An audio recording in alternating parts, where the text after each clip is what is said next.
Historia de la filosofía, por Giovanni Fornero. Volumen 4, 106, parte octava. La filosofía contemporánea, tomo 2, capítulo 5, Filosofía y hermenéutica, 970, Gadamer. El prejuicio iluminístico contra el prejuicio y sus consecuencias en el historicismo. El haber sacado a la luz la inherencia estructural de los prejuicios a la razón, lo que hace que ésta, más que tabula rasa, sea tabula plana, implica, como hemos visto, la revalorización hermenéutica de los prejuicios, que son privados de significado negativo, asuido en la Auflaurung del 700 y por reflejo en la cultura posterior.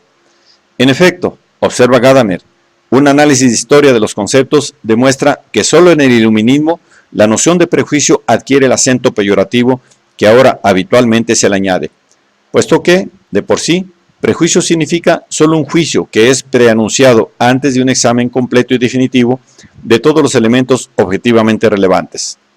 Por lo cual, en cuanto a esbozo anticipado de juicio, el prejuicio no implica necesariamente un juicio falso. Al contrario, junto a juicios falsos e ilegítimos, pueden muy bien existir prejuicios verdaderos y legítimos. En cambio, las palabras modernas que denotan el prejuicio, como el alemán y el francés, han acabado por asumir el significado polémico de juicio infundado.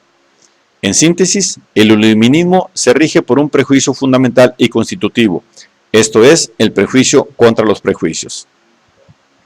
Según Gadamer, este modo de pensar ha arraigado tan sólidamente en la cultura moderna que ha llegado a influir todo el historicismo posterior, empezando por el romanticismo.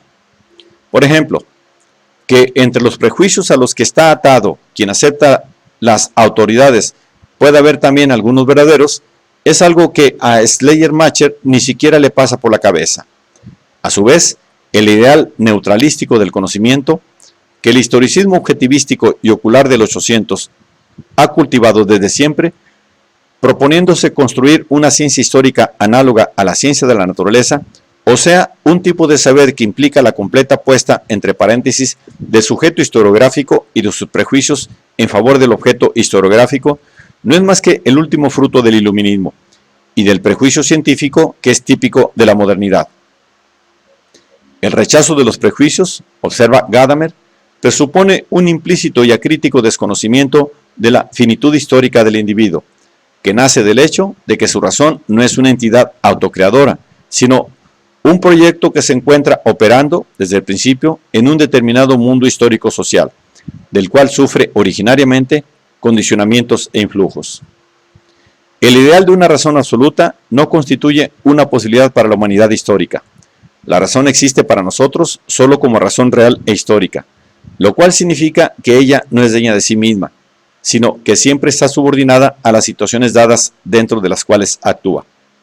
Por ello, cuando nuestro autor escribe que los prejuicios del individuo son constitutivos de la realidad histórica más de cuanto lo son sus juicios, puesto que mucho antes de llegar a una autocomprensión, a través de la reflexión explícita, nosotros nos comprendemos según esquemas irreflexivos en la familia, en la sociedad, en el estado en el cual vivimos.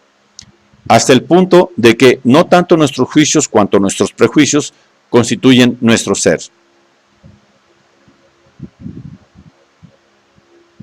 Él no hace más que insistir en la dejación del hombre, en virtud de la cual no es tanto la historia que nos pertenece, sino que nosotros pertenecemos a la historia.